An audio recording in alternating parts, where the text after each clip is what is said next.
ഞാൻ Robin Mathew. ഷെക്കേന world ടുഡേയിലേക്ക് ഏവർക്കും സ്വാഗതം. സിറിയയിലെ ഇസ്ലാമിക് സ്റ്റേറ്റ് കേന്ദ്രങ്ങളിൽ വ്യോമാക്രമണം നടത്തിയ അമേരിക്ക. സിറിയയിൽ കഴിഞ്ഞ ആഴ്ച US സൈനികർക്ക് നേരെ നടന്ന ആക്രമണത്തിന് തിരിച്ചടി ഉണ്ടാകുമെന്ന് അമേരിക്കൻ പ്രസിഡന്റ് ഡൊണാൾഡ് ട്രംപ് പ്രഖ്യാപിച്ചതിന് പിന്നാലെയാണ് ആക്രമണം. 70-ലധികം ISIS കേന്ദ്രങ്ങൾ തകർത്തതായാണ് റിപ്പോർട്ടുകൾ. US സൈനികർക്കെതിരായ ആക്രമണത്തിന് പിന്നാലെ സിറിയയിലെ ഇസ്ലാമിക് സ്റ്റേറ്റ് കേന്ദ്രങ്ങളിൽ വ്യോമാക്രമണം നടത്തിയിരിക്കുകയാണ് അമേരിക്ക. IS തീവ്രവാദികളെയും അവരുടെ അടിസ്ഥാന സൗകര്യങ്ങളെയും ആയുധ കേന്ദ്രങ്ങളും ഇല്ലാതാക്കുന്നതിനായി അമേരിക്കൻ സൈന്യം സിറിയയിൽ ഓപ്പറേഷൻ ഹോക്ക് ഐ സ്ട്രൈക്ക് ആരംഭിച്ചതായി പെന്റഗൺ മേധാവി പീറ്റ് ഹെഗ്സത്ത് അറിയിച്ചു. മധ്യ സിറിയയിലെ 70ഓളം ISIS കേന്ദ്രങ്ങളെ ലക്ഷ്യമിട്ടാണ് അമേരിക്ക വൻ ആക്രമണം നടത്തിയതെന്നാണ് റിപ്പോർട്ട്. 2 സൈനികരടക്കം 3 അമേരിക്കൻ സൈനികർ കൊല്ലപ്പെട്ടതിന് പിന്നാലെയാണ് സിറിയയിലെ ഇസ്ലാമിക് സ്റ്റേറ്റ് കേന്ദ്രങ്ങളിൽ അമേരിക്കയുടെ തിരിച്ചടി ഉണ്ടായത്. US F-15A-10 ജെറ്റുകൾ, അപ്പാച്ചെ ഹെലികോപ്റ്ററുകൾ, ഹിമാർസ് റോക്കറ്റ് സംവിധാനങ്ങൾ എന്നിവ ഉപയോഗിച്ചാണ് ആക്രമണം നടത്തിയത് എന്ന് അമേരിക്കൻ ഉദ്യോഗസ്ഥർ വ്യക്തമാക്കി.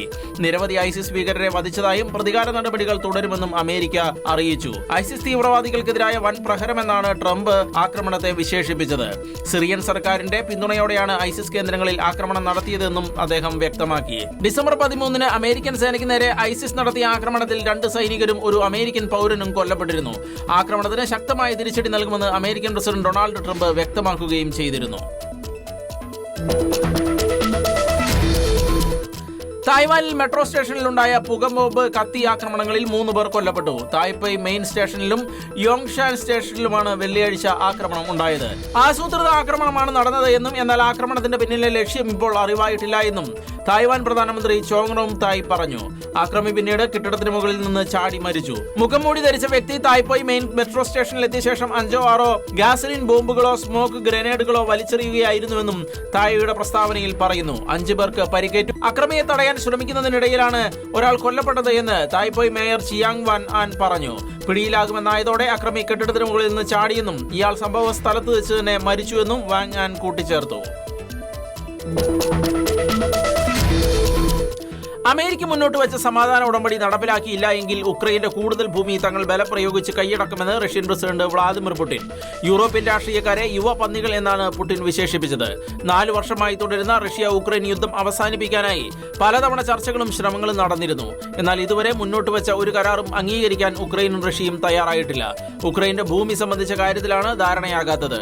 കൂടുതൽ സെക്യൂരിറ്റി ഗ്യാരണ്ടി ഉക്രൈൻ ആവശ്യപ്പെടുന്നുണ്ട്. 2022 മുതൽ 10,000-കണക്കിന് ട്രൂപ്പുകളെ അയച്ച് റഷ്യ എല്ലാ മേഖലകളിലും മുന്നേറിയതായും തങ്ങളുടെ ലക്ഷ്യം ബലം പ്രയോഗിച്ച് നയതന്ത്രത്തിലൂടെയും നേടുമെന്നും പ്രതിരോധ മന്ത്രാലയത്തിന്റെ വാർഷിക മീറ്റിംഗിൽ പുടിൻ പറഞ്ഞു. തന്ത്രപരമായ വടക്കുകിഴക്കൻ മേഖലയിലെ നഗരമായ കുപ്പിയാൻസ്കിന്റെ 90% പ്രദേശവും ഉക്രൈനാണ് നിയന്ത്രിക്കുന്നത് എന്ന് മിലിറ്ററി മേധാവി അവകാശപ്പെട്ടിരുന്നു. എന്നാൽ റഷ്യയുടെ പ്രതിരോധ മന്ത്രി പറയുന്നത് ഉക്രൈൻ പ്രത്യാക്രമണം വളരെ ദുർബലമായി പോയി എന്നാണ്. കുപ്പിയാൻസ്ക് റഷ്യൻ സേനയുടെ നിയന്ത്രണത്തിലാണ് എന്നാണ് റഷ്യയുടെ ജനറൽ സ്റ്റാഫ് ചീഫ് കഴിഞ്ഞ മാസം പുടിനെ അറിയിച്ചിരുന്നത്. എന്നാൽ ഇത് ഉക്രൈൻ നിഷേധിക്കുന്നു. അതേസമയം കാസ്പിയൻ കടലിലെ ലുക്കോയിൽ ഗ്രാഫർ ഫീൽഡ് ഗ്യാസ് പ്ലാറ്റ്ഫോമിൽ ഉക്രൈൻ ഡ്രോൺ ആക്രമണം നടത്തിയതായി അവർ അവകാശപ്പെട്ടു. ഇതോടെ 14 കേന്ദ്രങ്ങളിൽ നിന്നുള്ള എണ്ണ ഉൽപാദനം തടസ്സപ്പെട്ടതായി റിപ്പോർട്ടുണ്ട്. ഈ സാഹചര്യത്തിലാണ് അമേരിക്ക മുന്നോട്ട് വെച്ച സമാധാന നടപടി നടപ്പിലാക്കിയില്ലെങ്കിൽ ഉക്രൈന്റെ കൂടുതൽ ഭൂമി തങ്ങൾ ബലം പ്രയോഗിച്ച് കൈയടക്കുമെന്ന് റഷ്യൻ പ്രസിഡന്റ് വ്ളാദിമിർ പുടിൻ ഭീഷണി മുഴക്കിയത്.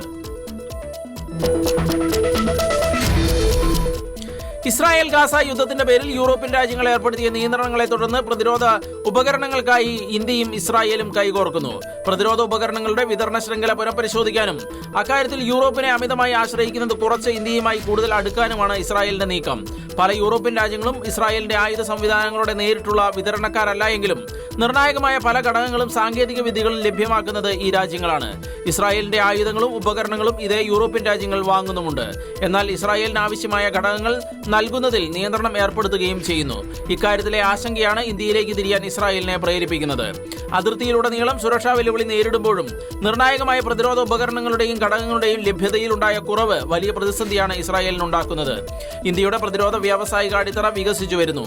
അതോടൊപ്പം നിർമ്മാണ ആവാസ വ്യവസ്ഥയും മെച്ചപ്പെടുന്നു എന്നതുമാണ് ഇന്ത്യയിലേക്ക് കൂടുതൽ ശ്രദ്ധ തിരിക്കാൻ ഇസ്രായേലിനെ പ്രേരിപ്പിക്കുന്നത്.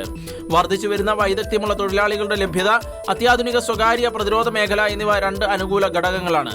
മാത്രവുമല്ല, ഇസ്രായേലുമായി പ്രതിരോധ മേഖലയിൽ ഇന്ത്യക്ക് തന്ത്രപരമായ സഹകരണത്തിന്റെ ചരിത്രവുമുണ്ട്. ഇന്ത്യയും ഇസ്രായേലും പ്രതിരോധ പങ്കാളിയും കൂടിയാണ്.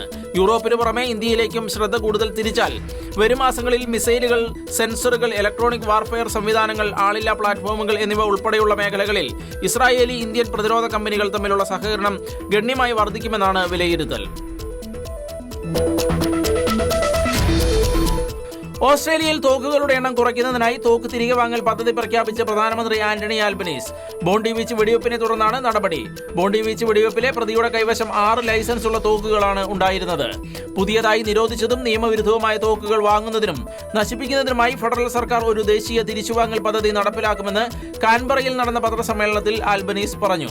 1996-ൽ 35 പേരുടെ മരണത്തിന് കാരണമായ പോർട്ട് ആദർ കൂട്ടക്കൊലയ്ക്ക് ശേഷമുള്ള ഏറ്റവും വലിയ പദ്ധതിയാണിത്. പോർട്ട് ആദർ ദുരന്തത്തിന് ശേഷമാണ് ഓസ്ട്രേലിയയുടെ തോക്ക് നിയമങ്ങൾ അവസാനമായി പരിഷ്കരിച്ചത്. ബോണ്ടിയിലെ ഭയാനകമായ സംഭവങ്ങൾ നമ്മുടെ തെരുവുകളിൽ നിന്ന് കൂടുതൽ തോക്കുകൾ നീക്കം ചെയ്യേണ്ടതിന്റെ ആവശ്യകതയിലേക്കാണ് വിരൽ ചൂണ്ടുന്നത് എന്നും ആൽബനീസ് പറഞ്ഞു. പോർട്ട് ആദർ കൂട്ടക്കൊല നടന്ന സമയത്തേക്കാൾ കൂടുതലായി നിലവിൽ ഓസ്ട്രേലിയയിൽ 4 ദശലക്ഷത്തിലധികം തോക്കുകൾ ഉണ്ടെന്നും ആൽബനീസ് വ്യക്തമാക്കി. പദ്ധതിക്ക് സംസ്ഥാന സർക്കാർ 50%വും ഫെഡറൽ സർക്കാരുകൾ 50%വും ധനസഹായം നൽകും. പദ്ധതിയുടെ കീഴിൽ ലക്ഷക്കണക്കിന് തോക്കുകൾ ശേഖരിച്ച് നശിപ്പിക്കാൻ കഴിയുമെന്നാണ് സർക്കാർ പ്രതീക്ഷിക്കുന്നത്. റഷ്യയുടെ ചാരക്കപ്പൽ പടയ്ക്ക് നേരെ ഡ്രോൺ ആക്രമണം നടത്തിയതായി ഉക്രൈൻ അതിർത്തിയിൽ നിന്ന് 2000 കിലോമീറ്റർ അകലെ വെച്ചാണ് ആക്രമണം നടത്തിയത്. റഷ്യ ഉക്രൈനിൽ അധിനിവേശം പൂർണ്ണതോതിൽ ആരംഭിച്ചതിന് ശേഷം മെഡിറ്ററേനിയൻ കടലിൽ നടന്ന ആദ്യ ആക്രമണമാണിത്. പാശ്ചാത്യ ഉപരോധങ്ങൾക്കിടയിലും റഷ്യയുടെ പ്രധാന വരുമാന സ്രോതസ്സായ എണ്ണ കയറ്റുമതി ചെയ്യുന്ന ഷാഡോ ടാങ്കറുകൾ ലക്ഷ്യമിട്ടാണ് ആക്രമണം നടത്തിയത് എന്ന് ഉക്രൈൻ അറിയിച്ചു. റഷ്യയുടെ വരുമാന സ്രോതസ് തടയുകയായിരുന്നു ലക്ഷ്യം. ഷാഡോ ഫ്ലീറ്റ് ടാങ്കറുകൾക്ക് നേരെയുള്ള ഉക്രൈനിയൻ ആക്രമണങ്ങൾക്ക് റഷ്യ മറുപടി നൽകുമെന്ന് വ്ളാദിമിർ പുടിൻ പറഞ്ഞു. 4 വർഷം മുൻപ് റഷ്യ ഉക്രൈൻ അധിനിവേശം പൂർണ്ണതോതിൽ ആരംഭിച്ചതിന് പിന്നാലെ മെഡിറ്ററേനിയൻ കടലിൽ നടന്ന ആദ്യ ആക്രമണം ആയാണ് ആക്രമണത്തെ വിലയിരുത്തുന്നത്. ആക്രമണം ഗുരുതരമായ നാശനഷ്ടങ്ങൾ വരുത്തിയതായാണ് അന്തർദേശീയ മാധ്യമങ്ങൾ റിപ്പോർട്ട് ചെയ്യുന്നത്. റഷ്യൻ അധിനിവേശം തടയാനുള്ള ശ്രമത്തിന്റെ ഭാഗമായി നേരത്തെ കരിങ്കടലിൽ റഷ്യൻ ചാരക്കപ്പൽ വ്യൂഹത്തിന് നേരെ ഡ്രോൺ ആക്രമണം നടന്നിരുന്നു. റഷ്യയുടെ ഓയിൽ ടാങ്കർ കപ്പലുകളായ വിരാട്, കോറോസ് എന്നീ കപ്പലുകളാണ് ആക്രമിക്കപ്പെട്ടത്. തുർക്കിക്ക് സമീപത്തെ ബോസ്ഫറസ് കടലിടുക്കിൽ വെച്ചാണ് റഷ്യൻ ടാങ്കർ കപ്പൽ ഡ്രോൺ ആക്രമണത്തിന് ഇരയായത്.